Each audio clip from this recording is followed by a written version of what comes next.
Welcome, fellow Toastmasters and their guests. This meeting of online presenters has now begun. Guests, please note that in order to be a member of our club, you must be a current or former active member of Toastmasters International and have completed at least 6 Toastmasters official speeches, or alternatively, if you have substantial relevant presentation experience, you may apply for membership after demonstrating your abilities in a 2 to 3 minute speech delivered during one of our club meetings. Our requests for membership are subject to approval by the members of our club. If you have not already done so, though I have, you can please change your name in the panel to ensure it shows your name and role if you have one. Right click and select rename to do so. We have members and guests from many countries throughout the world.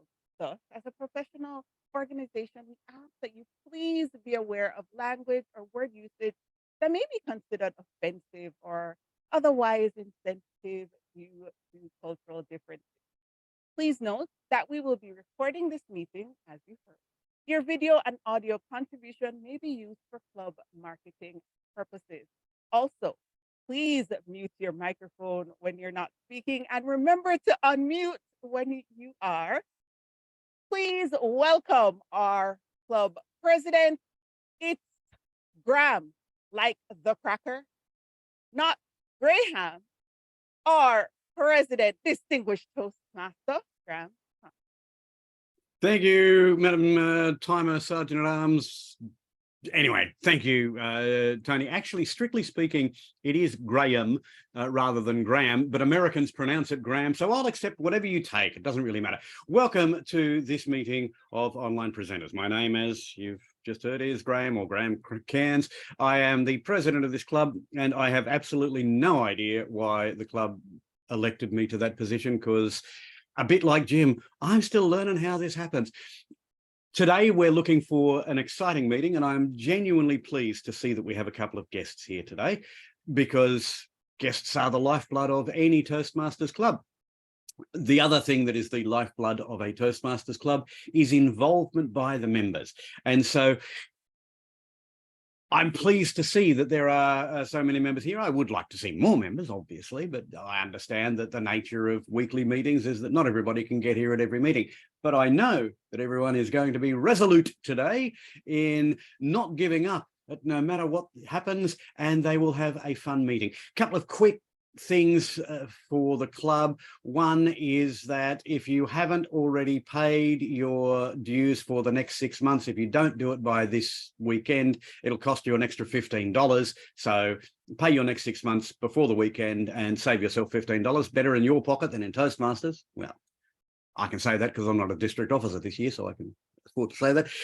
The other thing is, if there is club officer training in your local district, assuming that you're in a district somewhere as well as being a member of this online only club, if there is club officer training, even if you're not a club officer, it might be well worth your while turning up just to learn. I, for example, in about 3 hours, will be giving 2 hours actually, we'll be giving a club officer training session on making your club the best club that it can possibly be. That'll be an online session. There'll be those sorts of sessions that are being operated by districts all around the world. Take the opportunity to learn to become a better Toastmaster and a better you just by going to your local district website and checking out under their What's Happening page. There will be one somewhere on the website. And on that note, I'll now hand control of the meeting to our Toastmaster for today. Please welcome the one, the only, don't swoon, she's only human, believe it or not. Here's Sarah Idahen.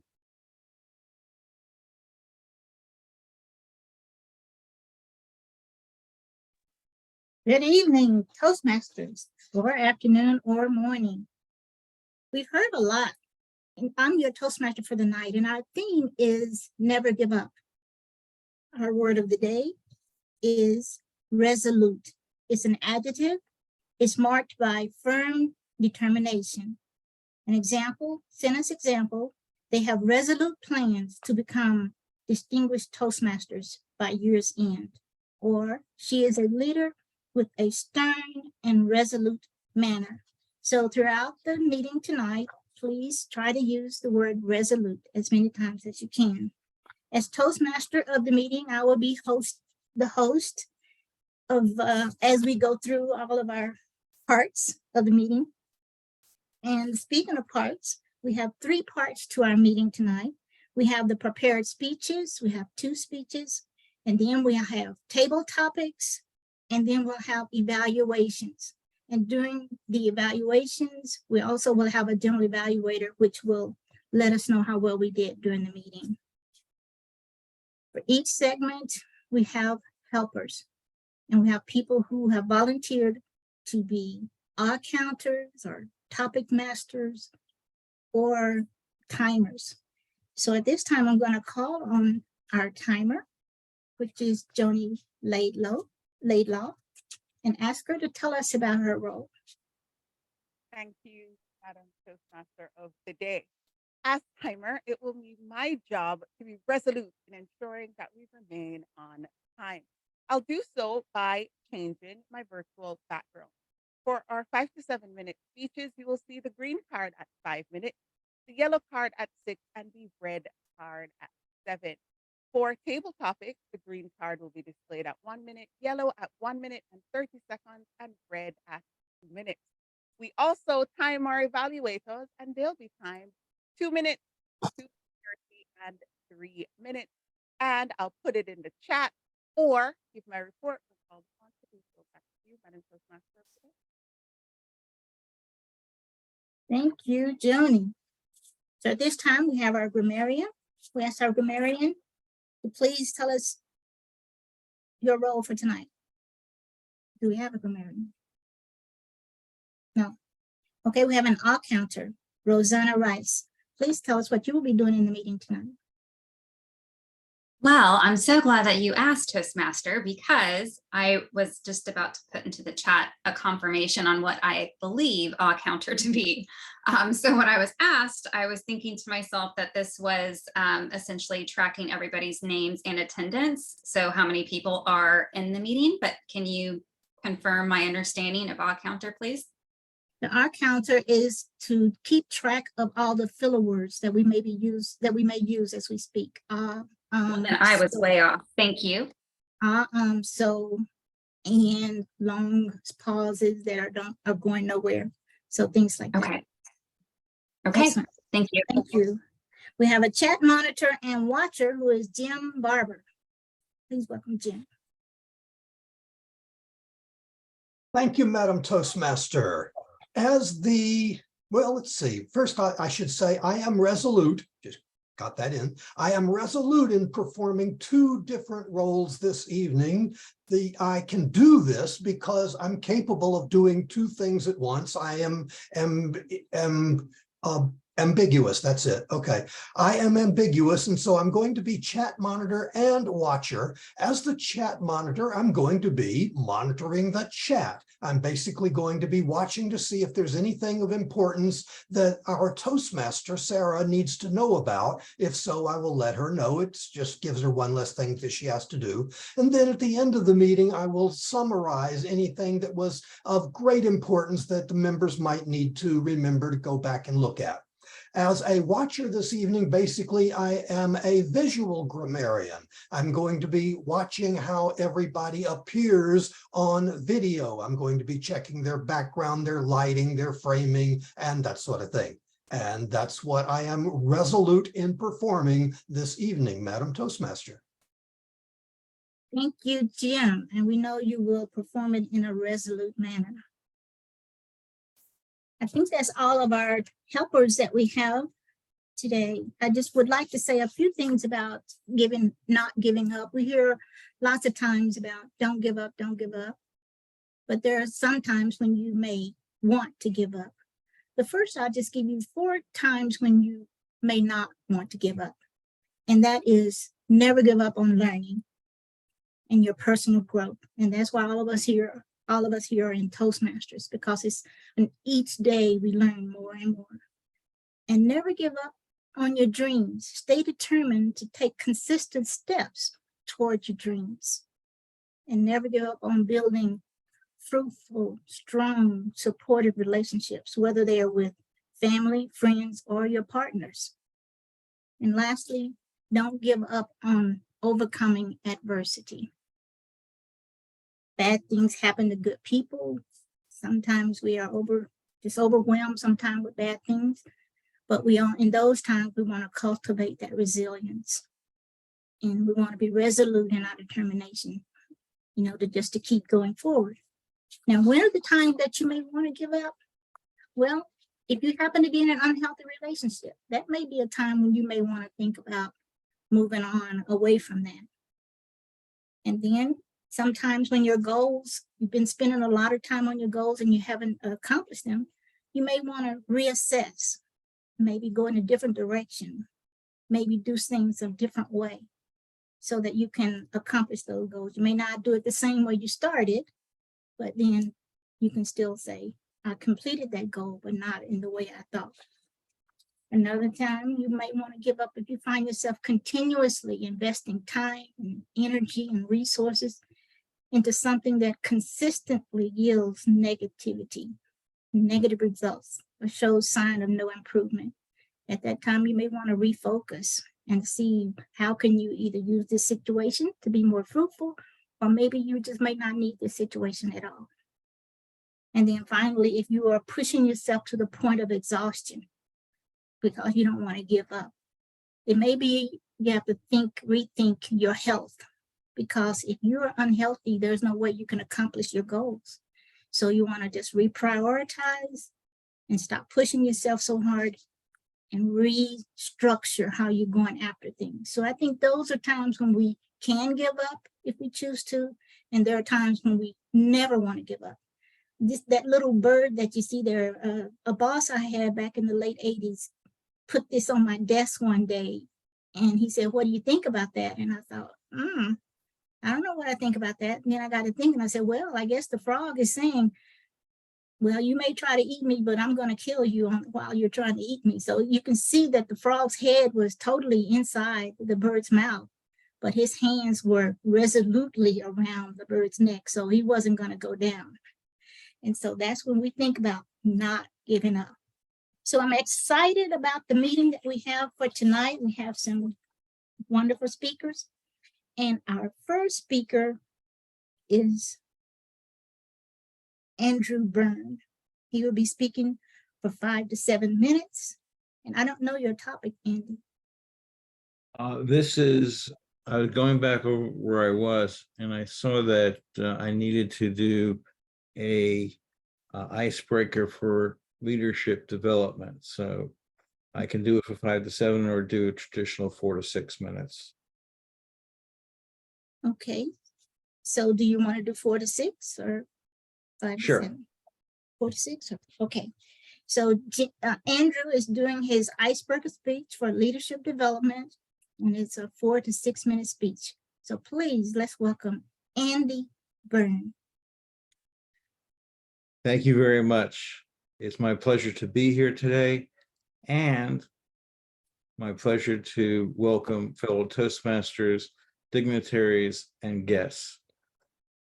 Leadership development is a pathway that focuses on developing your leadership. How is leadership defined? If one goes to Google and type in leadership development, you might be surprised to see that there are more than 1 million articles relating to leadership as defined by people submitting information about what leadership development is. You can find authors like Maxwell, you can find authors in others, but leadership development is a very, very huge field. And people might say, what does this all mean? I think the simplest thing that has been said in a quote from Maxwell is, you know you're a leader when you look over your shoulder, if you see if anybody's following you. I think that's one example of leadership development. When I was younger, I had visions of being involved in many things and wanted to be a leader.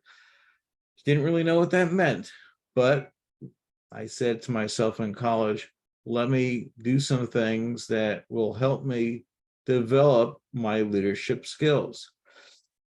What I did was in college, I ran for election, and the elected office that I took was one of treasurer for the State University of New York Student Council.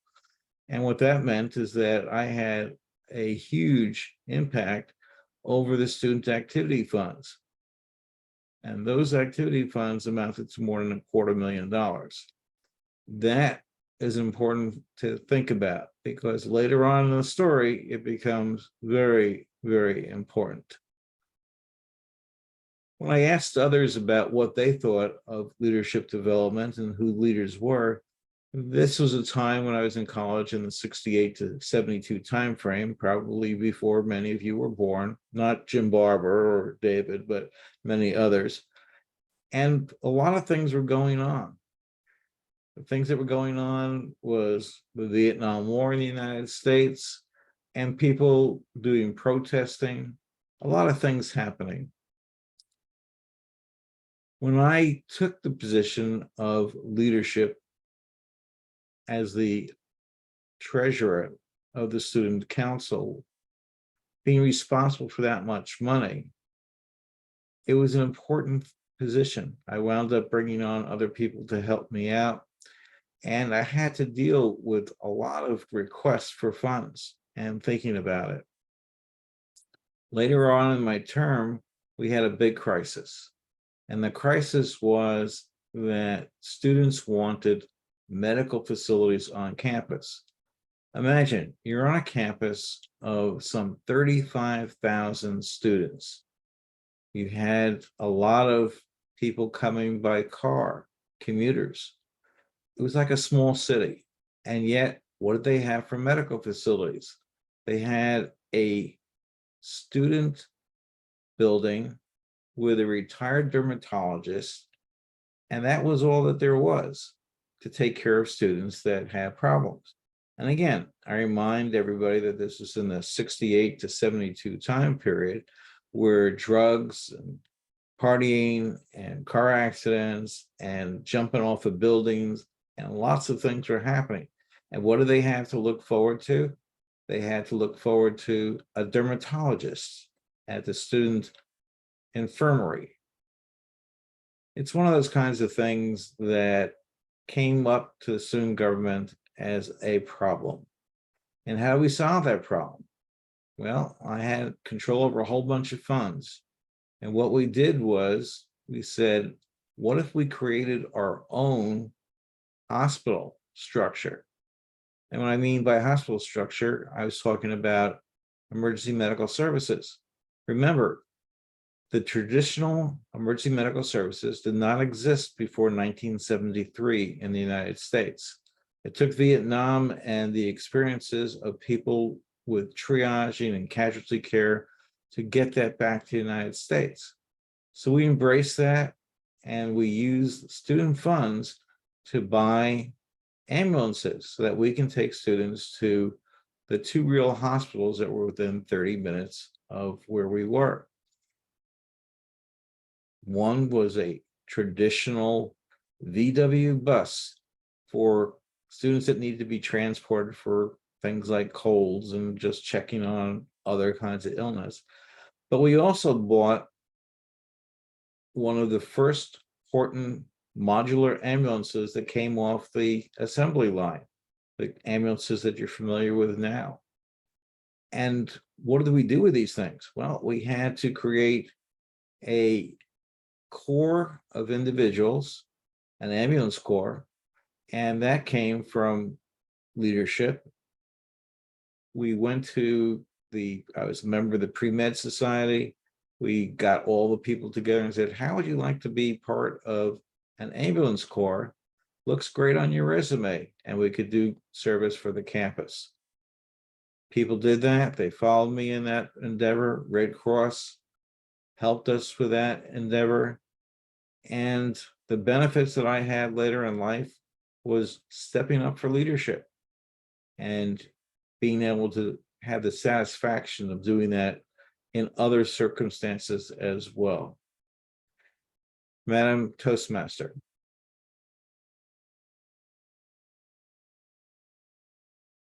Thank you, Andy.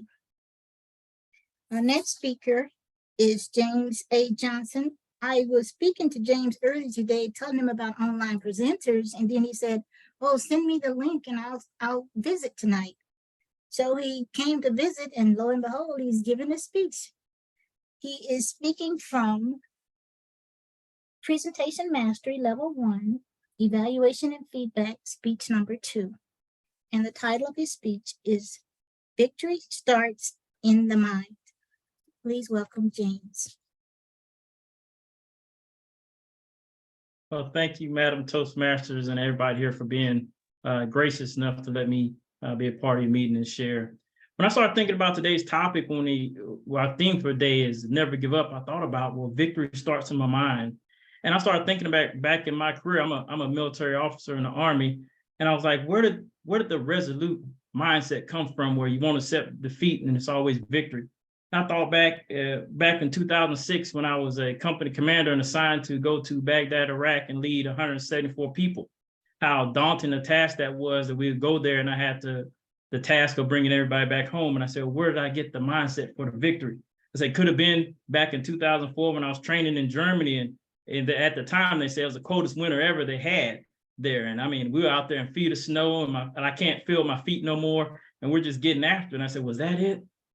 Then I thought, well, maybe it was my first tour in Iraq back in 2003. I was fresh out of college in 2001, went to infantry school for officers and platoon leader. We went for the invasion of Iraq. I was leading 55 soldiers from Kuwait as we marched to Baghdad. And I'm like, well, maybe is that where I got it from? Then I thought back to college when I was in college, and I failed out after my first semester and was doing 3 jobs during my vacation called academic suspension, as told otherwise.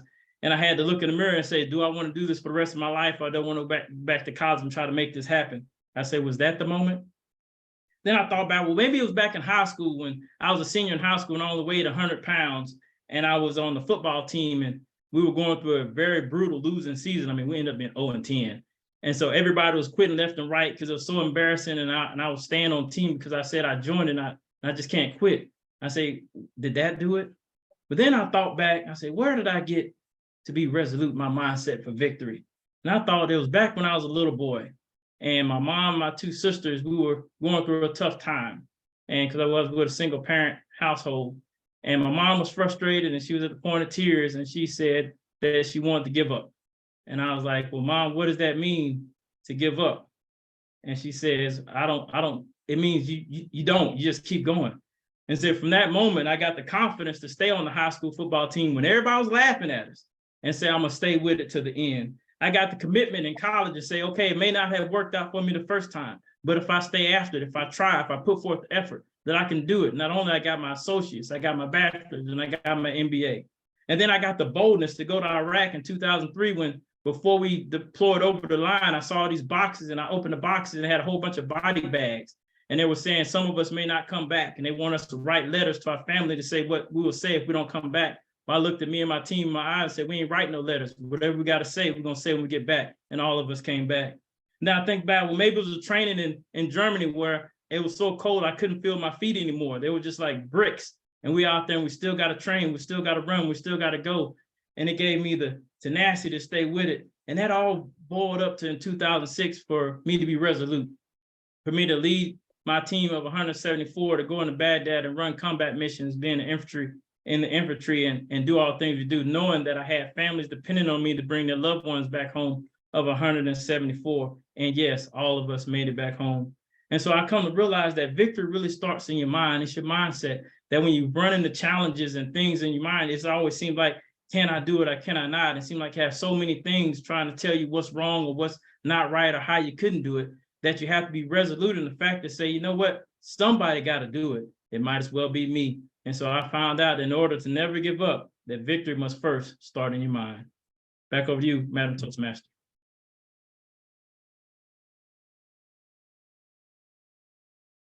Thank you. And I would like everybody to meet my son, Lieutenant Colonel James A. Johnson. Thank you for your speech. So we've had 2 good speeches. We had Andy and James who gave our speeches tonight. Now we're going to go into table topics. Can we get a timers report? And then we'll Oh, ask people to sure. vote. Thank you. Timer. For our prepared speeches, distinguished Toastmaster Andrew Burns spoke for 6 minutes and 27 seconds, and James Johnson spoke for 3 minutes and 54 seconds. So I believe that only Andrew qualifies today. I'm going to make an executive decision as president and say that since James was speaking extemporaneously, we'll allow him an extra 6 seconds, actually 36 seconds, and say he's eligible anyway. Okay. Thank you, timer. Thank you, President Graham. At this time, we're going to turn it over to Graham, who is our topics master for tonight. So please welcome Graham Carnes, President of Online Presenters. Thank you, Toastmaster Sarah. I'm the timekeeper. No, I'm not. I'm the table topics master. And in table topics, the idea is, of course, that we all speak extemporaneously. We speak without knowing what it is that we're going to speak about. And we're asked to speak for between 1 and 2 minutes. So, Madam Timekeeper, can I have an indication of green at 1 minute, an amber at 1 minute 30, and a red at 2 minutes? Now, what that means is that if you see the green light, you've spoken long enough. You qualify. If you don't see the green light, then you should keep talking until you do see it. If you see the yellow light, that's about the time that you should be shutting up.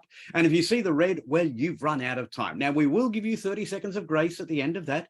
But if you speak more than 30 seconds beyond your 2 minutes time limit, then you will not be eligible for the Best Table Topics Award for tonight. We all understand how it works? Okay, good. Well, let's move to the table topics for today. And the first table topic is going to be a question. What is a resolution that you have made? Joni Laidlaw, for between 1 and 2 minutes, and I'll run the timekeeping for you while you're doing this. What is a resolution that you have made? Joni Laidlaw. Resolution that I have made is to stop sweating the small stuff. It was always the principle of the matter. That one little thing that everybody just could not understand, that I just had to get my point across. I've always been the kind of person who believes that if you can't change it, then it makes no sense. You either learn to live with it or you move on.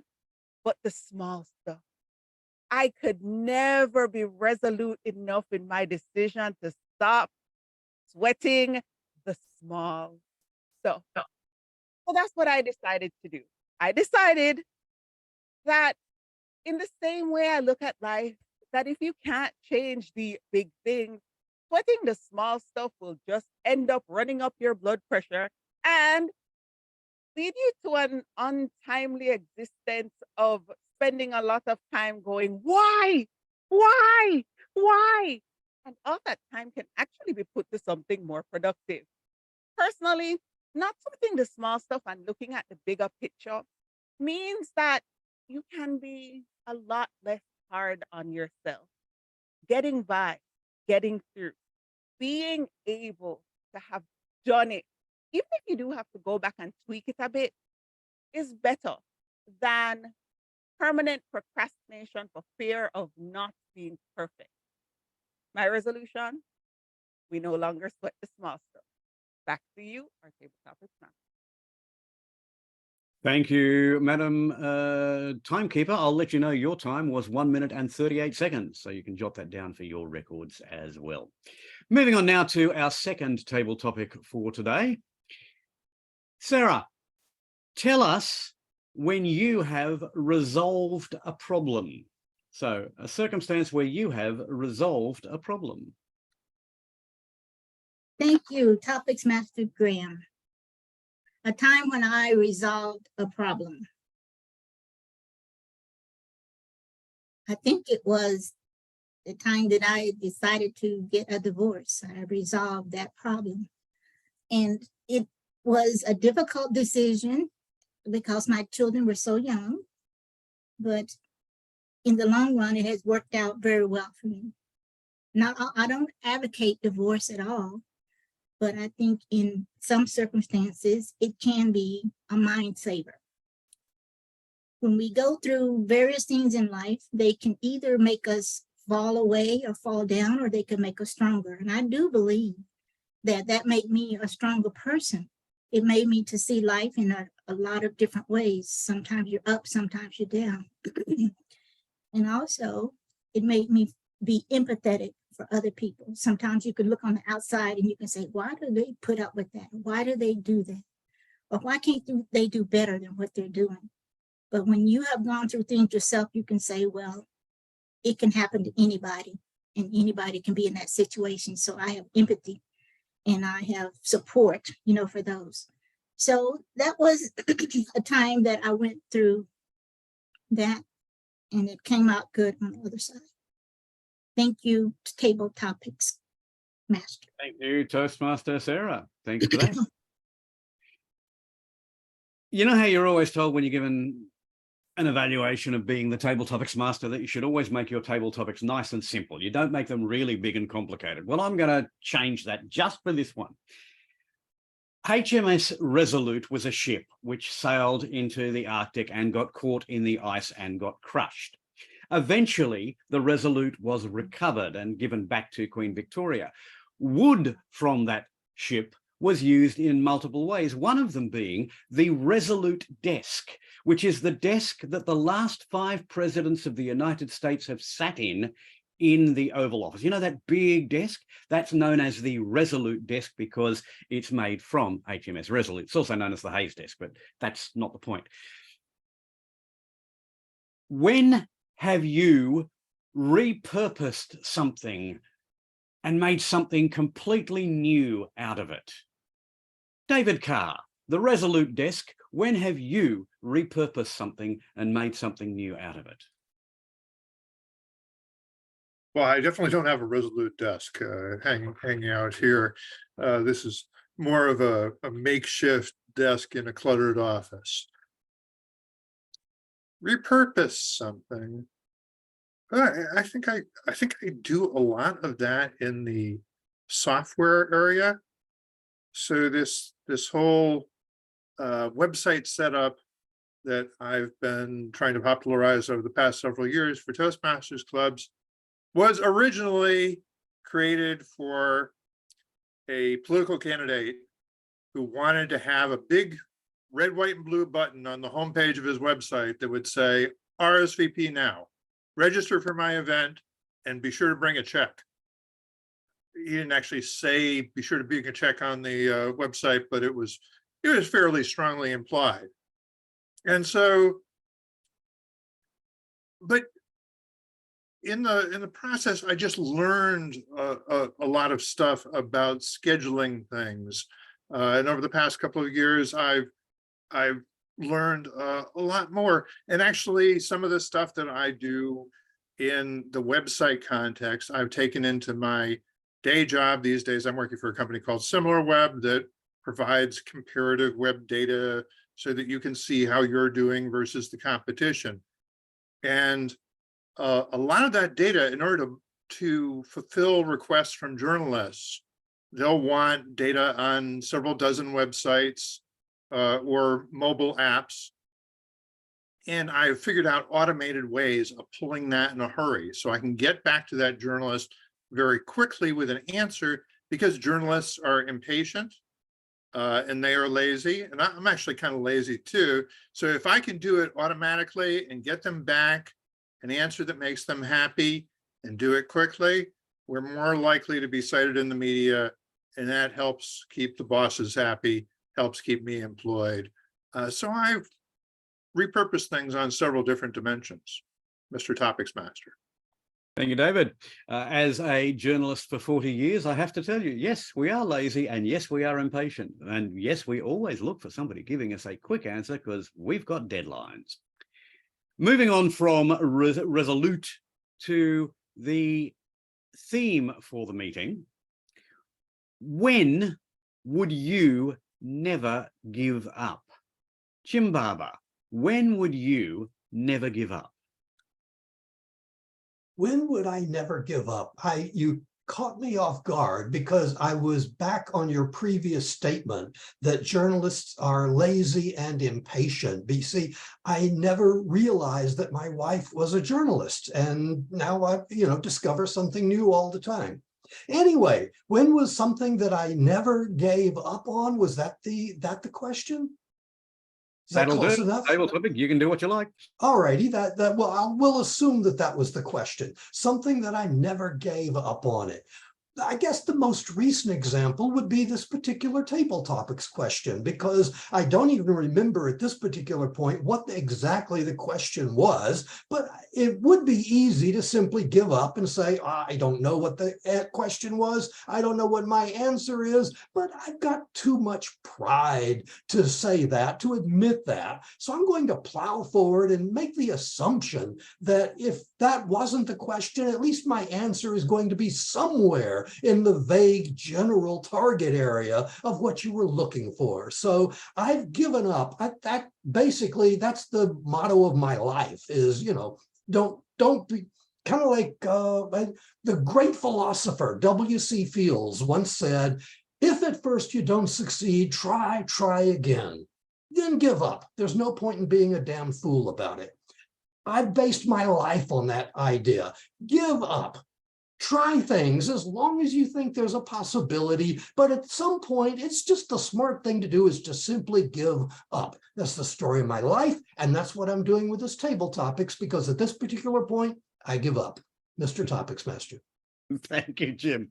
Thank you for that. Never answer a question if you don't know what the question is, unless you're going to answer that you don't know the answer, and then you go, no, I'm going around in circles, aren't I? That's how table topics work. All right, so the question actually, Jim, just so you know, was when would you never give up? The second part of that question is what would you never give up? And that's the question I'm going to ask to Rosanna. What would you never give up? Rosanna. Thank you, Topic Master. I'm very excited to answer this question about what I would never give up. And so as I think about that question, my immediate thought really comes to my children as a mother. And all of us moms probably would agree that when it comes to our children and any of the challenges that may arise for them, we would never, ever give up on helping them to figure out the solution to any of their challenges that they may encounter. And as I think about my children who are today 18 and 15, and I think about the various phases of their lives that they've encountered to date, from childhood quarrels with friends through decisions such as making a decision on where to attend college, all of these various challenges and all of the varying degrees of complexities are areas that I would never give up on coming to some sort of a answer around and guidance around what my children should do. And so as I think about this question, my answer really is that I would never give up on providing guidance to my children and also watching the color green and thinking about what color comes next to alert me that I have approached the end of my time. Thank you, Rosanna. And there's the yellow. There's what you were waiting for. Thank you for that. There's a flip side to the question, what would you never give up? And that is, what should we give up? Andrew Byrne, what should we give up? Well, Graham, what should we give up? We should give up bad habits. The first bad habit that I had, that I gave up on this past couple of years, is one of sleep.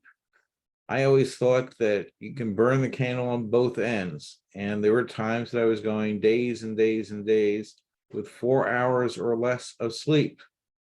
I've learned subsequently that that was a bad decision, because lack of sleep, less than 7 hours per day, can lead to lots of health problems. And as one looks at this situation, it would not be a good idea to be giving up sleep. In fact, there are laws in the books, if you're in New Jersey, that if you've given up too much sleep and you're driving in a chaotic way, you could be charged with DUI, but not drugs, sleep deprivation. So there are many things that you don't want to give up. The one thing I learned not to give up on is sleep. And I've had a focus this past year to get a minimum of 6 to 7 hours, up to 8 hours of sleep per night as a goal, which I've been accomplishing. Thank you, Andrew. Good idea. More sleep. Actually, I did read once that when you are really tired, you're much more dangerous on the roads than even if you are mildly drunk. When I was teaching at a university, the university I was teaching at, very small university, about the same size as a high school, actually, there was journalism course and there was a nursing course. And I do remember seeing one of the nurses had put together a presentation on how bad lack of sleep was. And when I was watching that presentation, I thought to myself, and yet we ask doctors to work 36, 48-hour shifts and wonder why things go wrong in hospitals. There's something seriously wrong with the way that we train doctors. Sorry, Andrew, I know that may be a point of yours, but we'll deal with that later. One last table topic. Have you ever given up and in fact it has turned into something positive? Have you ever given up and it has turned into something positive? Evie. Oh, I hoped you would call on me for this one. Oh man, yes, I have recently. Okay, so in game design, there is a rule. I've done a speech about this. Fail fast and follow the fun. So when I was doing my game jam with my friend, mentored by our wonderful friend, Ted McCormick, who is a professional video game developer, he hammered that rule into our heads from day one of our 5-day game jam. And so we started with this little tiny engine called Pico 8. And if you've never done any like game design or anything like that, you probably don't know what that is. It's an engine where you can do a lot with just a few tiny little lines of code, but there's a catch-22. You don't get very many to work with. So you've got to squeeze all of your stuff, all of your ideas into a minimal space. And immediately I started running into problems because I was like, okay, yeah, we're going to use this little engine, but I have this big ambitious idea. And very, very soon, I found that it was not going to work out. So we failed fast. I put it in the fail fast box. We switched to Unity and we got it done. Thank you. Thank you. And I can't say I blame you for looking at it and thinking, okay, that's enough, no more. I think I mentioned when you gave that speech a few weeks back that I once was in a competition where we had to write a line of code in 256 characters and write a game in a single line of code of 256 characters. It was a terrible game, but I did it and I'm never doing it again. All right, look, we have plenty of time, but I've asked pretty much everybody who's not already been a speaker or the general evaluator a table topic. So I'm going to call it quits there. I'm going to not give up, but I'm going to be resolute in handing an extra 15 minutes or something back to the Toastmaster. So Toastmaster Sarah, it is all yours.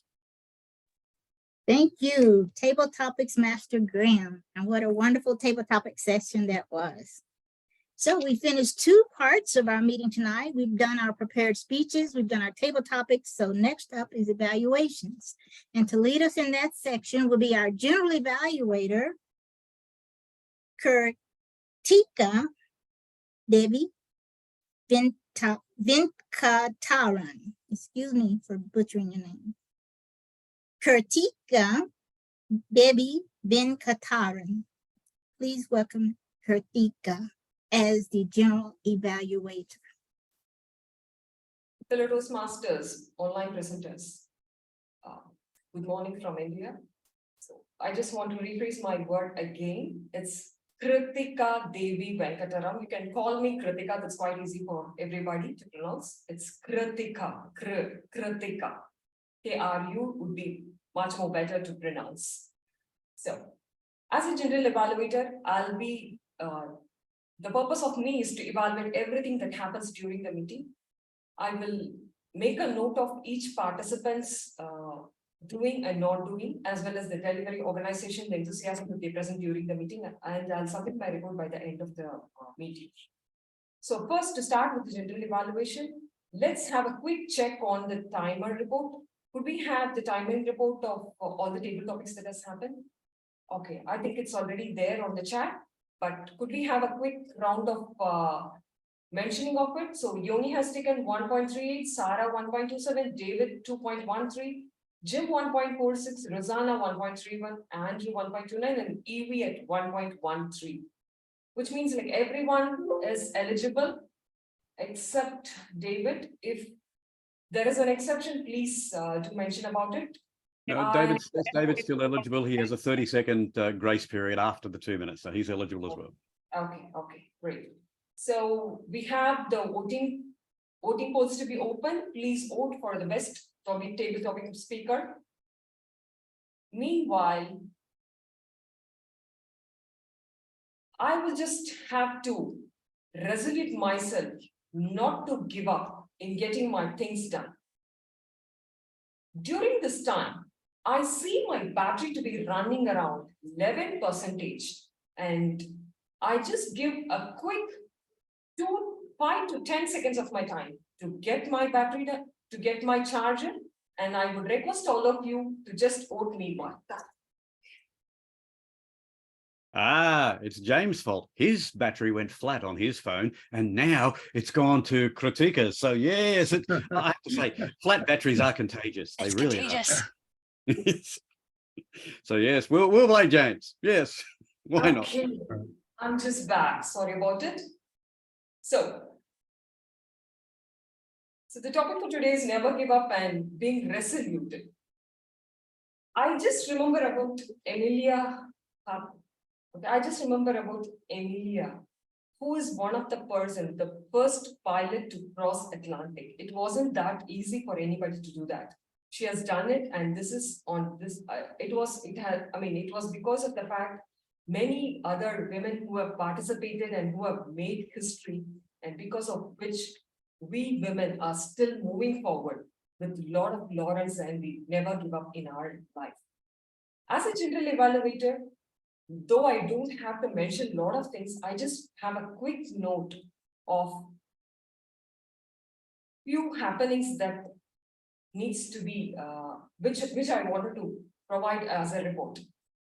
First is like, can we have a quick,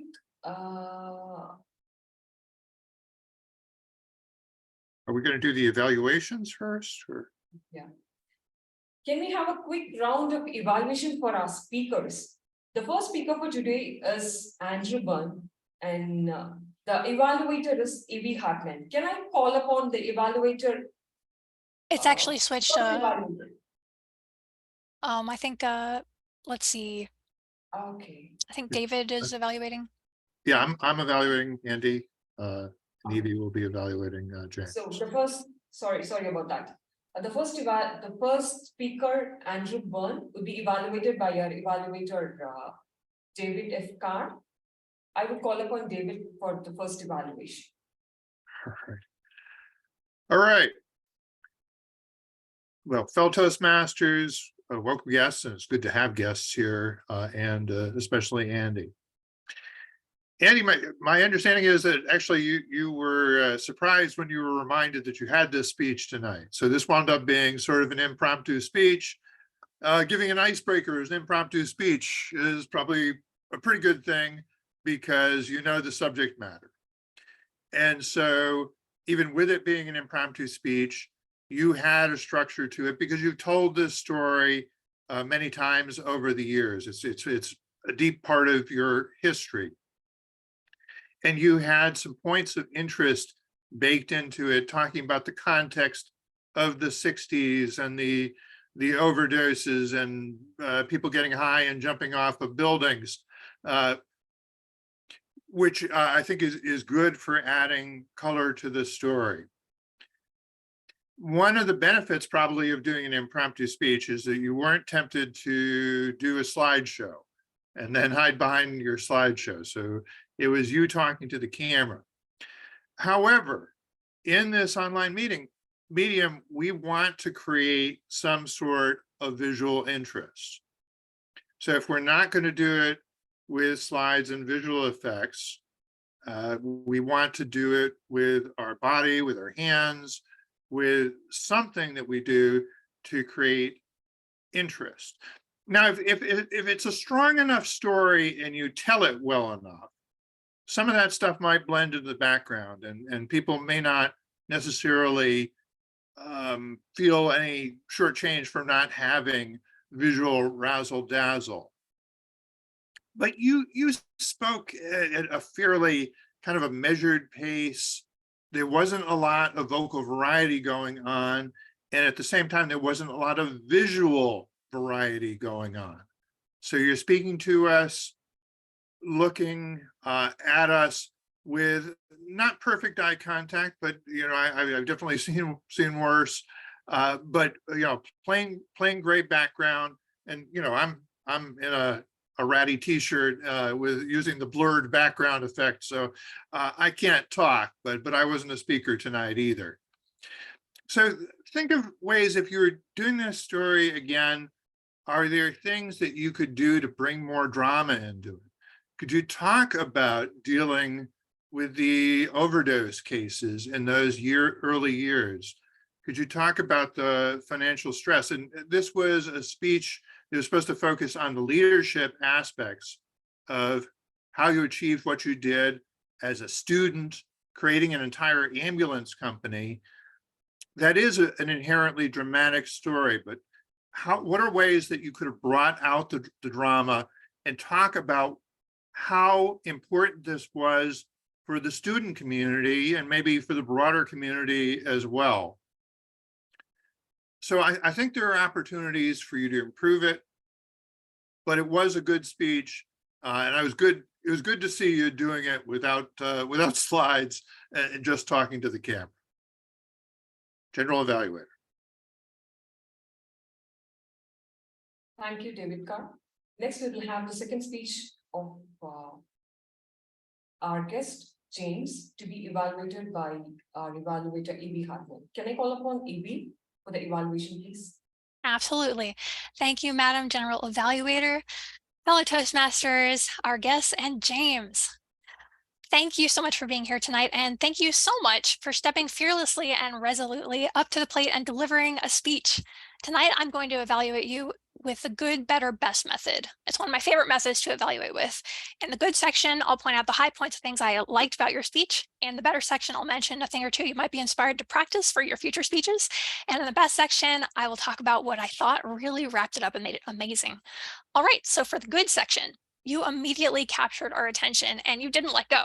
You had great vocal vitality. You have this really good sonorous voice that sounds like it's no stranger to speaking in front of groups, and you established credibility. I liked that you mentioned immediately you went overseas to Iraq, Germany, Baghdad, Kuwait. You were leading people, 170 people. You talked about your experience as a 100-pound freshman, and you've talked about seeing the body bags and being told to write letters to your family and being like, nope, we're going to come back. And then you did. That was just, I kind of got chills when you said that. That's actually amazing. So hearing that was a really, really good part of your speech. And the training, not being able to feel your feet, it was very colorful. I really liked those details. In the better section, since this is a Toastmaster speech, it does, of course, fall to me to point out the technical issue of time.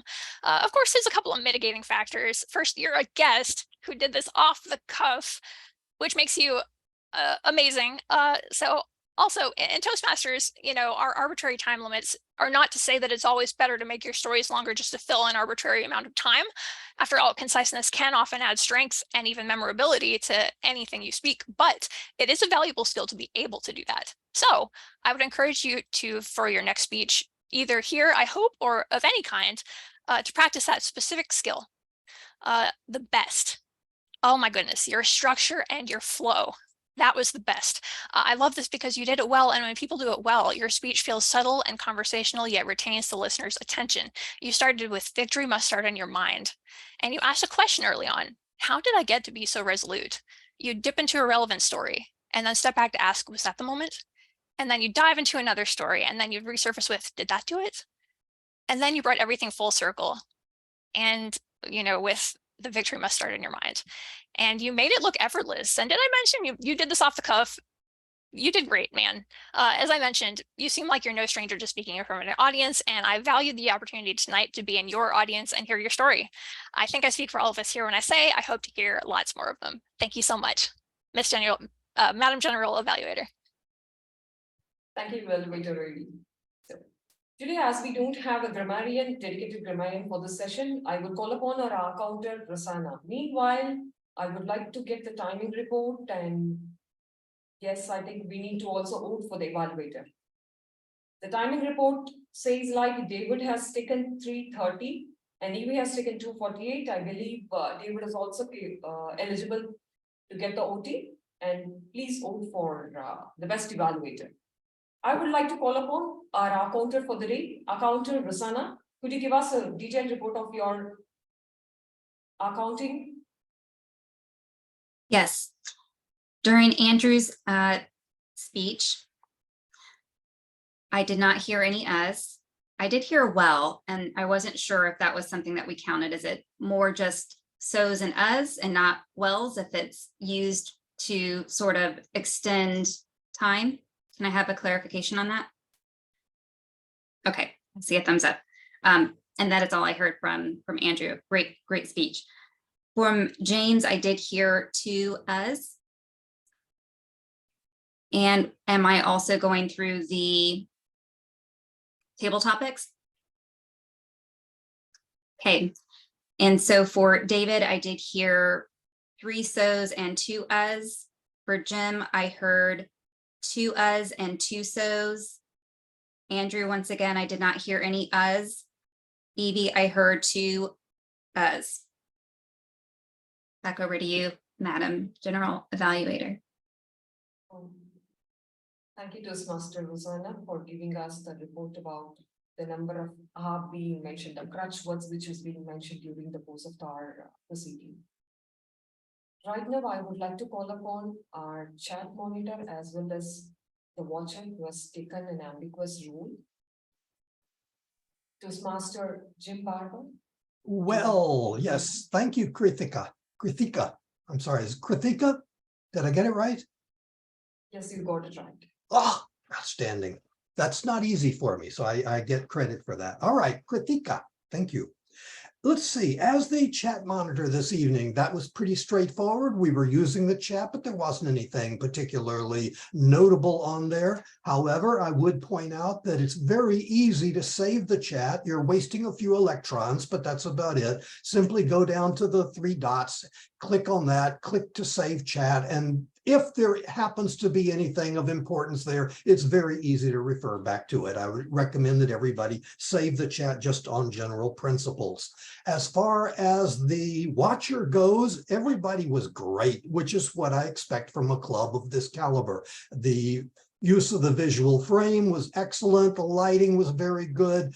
Basically, visually, everything looked great with one tiny exception, but I'm going to point it out, even though it's not one of our members, but it's James. James, you were terrific. I loved your speech. I loved everything visual, except as we can see here, you pick up a reflection of your monitor on your glasses when you're looking directly at the camera. You did have excellent eye contact, but the connection of the camera, the reflection of the monitor in your camera was on your glasses was a little bit distracting. So Rosanna is also getting a reflection on her glasses, but looking directly at the camera, it doesn't show up. That's because either her monitor or her camera or something is at a slight angle. And so the reflection isn't coming when it's dead on. So you can do that, or you can get a pair of glasses that don't reflect. Either one. This is, again, a minor little thing, but if you're looking for a career in television or something like that, it's something you can think about. And that's it. And that's my report. Back to you, Madam GE. Thank you to Master Jim Barber for mentioning it as G, and I'm really impressed about it. G is a word where we call somebody with respect. So, and that is used in one of the traditional languages in India. Okay, back to the topic. I would like to hear about the votes, and I would like to get the voting reports for the evaluation speaker as well as the table topic master. And if I could get it from our vote counter, David, it will be wonderful to hear us the winners of the day. Over to you, David. Yes, of course. Just a moment. Okay, here we go. We'll attempt to inject what drama I can. Let's see. Are you seeing a slide that says online presenters or not? Yes, we are. Yeah. Yes. Okay, all right. The winners for table topics, drum roll, please. Visual drum roll, please. Table topics winner, our guest Rosanna. I have to tell you that there was a lot of ties going on there. But the tie got broken in favor of our guest. Best evaluator for the evening. It's Evie. And our best speaker for this evening, that would be Dr. Andrew Byrne. Right. All right. That concludes the vote counting for the evening. Thank you, David, for giving us a report. And to end from my end, to end the report from my end, the example of the table topics. Let me start from the Toastmaster of the day. Meanwhile, I just got a request from Yoni to take a picture. I think it was an individual request or a group request, I'm not sure. I just got it. Sorry to get distracted. To get back and be resoluted to speak fluently in this online presenters, I would like to give up. I would like not to give up to give away my report. So the Toastmaster of the day started with giving a portrait of an example in her background, which was wonderful. And all the helper roles were introduced and explained, except for the introduction of the general evaluator. Apart from that, we had all the speaking the table topics, as well as the speaking time limits to be exactly followed as per the time frame and with the evaluation which has happened into the time frame. We also had numerous examples from the table topics, which was like explaining the timer rule by the table topic master, which is like kind of give and take policy, and it is wonderful to have everybody to get pitch in and explain whatever is required at that particular point in time. I know I would also like to mention about the example from history of resolution and repurposing that was explained by our table topic master, which was fantastic. A mention about journalist was lazy. It was quite astonishing for me that I couldn't take it up to myself, because journalists are supposed to be one of the dynamic person, and the dynamism makes them to move forward with the news that they deliver. So I was like little intimidated, though the mentioning about of journalists being lazy is quite interesting. And also a mention about lack of sleep is also quite interesting. So apart from that, I see like all the topics and all participants over here are well organized and look forward to meeting from my observation. And this is my report. Over to you, Toastmaster of the day. Thank you, General Evaluator Kritika. At this time, we've had a wonderful meeting so far, and I would like to turn it over to our president, Graham Carnes. Please welcome Graham. Thank you, Madam Toastmaster, for a fabulous job. And thank you also for bringing along your son today. And thanks, James, for being here. Actually, on the subject of James, I'm going to ask for guest comments before I go any further. And I'll begin with you, James. Can I get an observation from you on how you found our meeting, other than your mum telling you to come along?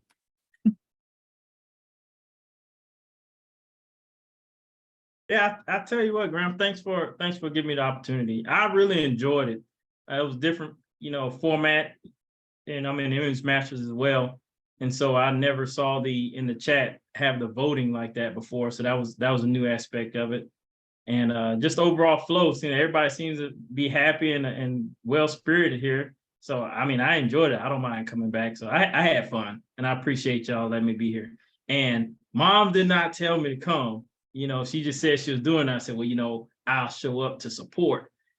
So Excellent. Thank you, Lieutenant Colonel, was it? Thanks for being so supportive and for coming along here today. Actually, it's probably Lieutenant Colonel for you guys because you pronounce it. Anyway, never mind. Rosanna, you're also a guest here today. Say hello, and how did you find the meeting? Well, I'd actually had your particular group bookmarked on my computer for quite some time. I've been interested in joining a Toastmaster for a while, and yours was one that I bookmarked because of the online aspect. For my job, do quite a bit of online presenting, and I felt that this format would potentially give me more ideas around different ways to present from a virtual standpoint. And it is my first time being in a Toastmaster online in person. And so the rules and the impromptu-ness was all very new to me and a lot of fun. So thank you very much for letting me join today. Well, I hope you had fun, and I hope you can come back, because one of the things that we pride ourselves here, I mean, it's on the tin, I guess, the name Online Presenters, is we learn how to use this environment effectively. There are lots of Toastmasters clubs worldwide, some online, some hybrid, some face-to-face only, that have varying benefits. But the one thing that we focus on here is how to use this environment effectively, because as I think I've said before, if we use yesterday's tools to do business today, we'll be out of business tomorrow. And so we're learning how to do this with varying degrees of success. Thank you for coming along. We would love to have you. Can I ensure that we have your emails, both of you? If you'd just like to put them into the chat, that would be useful. I suspect we already do, but if we can get your emails into the chat, that will allow us to keep a record. Now, a few things I have to do as president just before we wrap up. One, there is an international convention coming up in I don't know, a couple of weeks, whatever it is, in the Bahamas. Anybody here going to the Bahamas for the convention? Oh, look, there's Andy. He's sticking his hand up. Do you think Andy should carry our proxies as the immediate past president of this club? I think that would be a wonderful idea. Has anyone got any objections to Andy carrying the proxies for this club to vote at the annual general meeting at the convention in the Bahamas?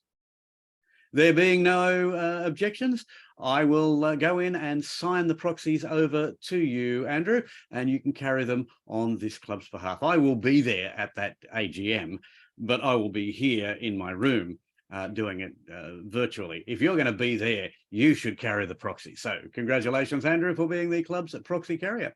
On the subject of conventions, I see that Sarah's going to be there, Andrew's going to be there. If you can't make it to the Bahamas, you can still make it to the convention, because there is a virtual convention option, which will allow you to see all of the significant events. You can see the annual general meeting. You can see the board reports. You can see the World Championship of Public Speaking, the finals, the semi-finals, and then the finals. You can see many of the keynote presentations. It will be an excellent way of seeing the convention without actually having to go to the Bahamas, which from my place is a fair distance. So check it out at the Toastmasters International website. The virtual convention, it's a much less expensive proposition than flying to the Bahamas and then paying for the convention, if you can still get tickets. I'm not even sure about that.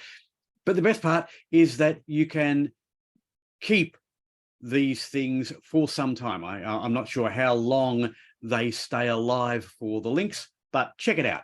Go check out Toastmasters.org, look at the virtual convention and try to be there for some of the convention events. I do it every year and it really is worthwhile. I mean, one day I wanted to get to a convention. I was supposed to be going to Paris and then COVID.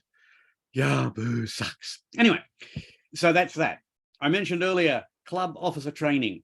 Club officer training is not just about training club officers. There are, I note, a number of club officers here, not just in this club, but in various Toastmasters clubs.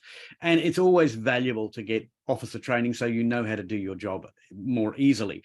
But there are other sessions at club officer training that are worth it for every Toastmaster. There are all sorts of things get covered. So if you get the chance, check out club officer training on your home district, or just do a search in Facebook for Toastmasters Club Officer Training, and you will find all of the districts all over the world will be putting their things up on Facebook saying, hey, this is our online club officer training. Come along, check it out, worthwhile.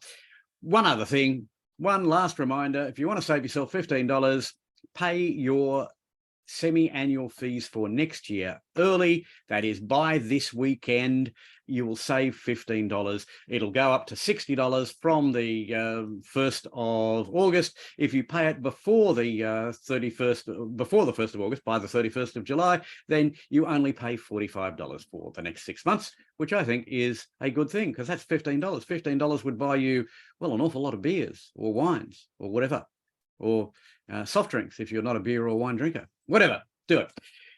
That's about it. Now, is that Nakenji, Elizanne Warren?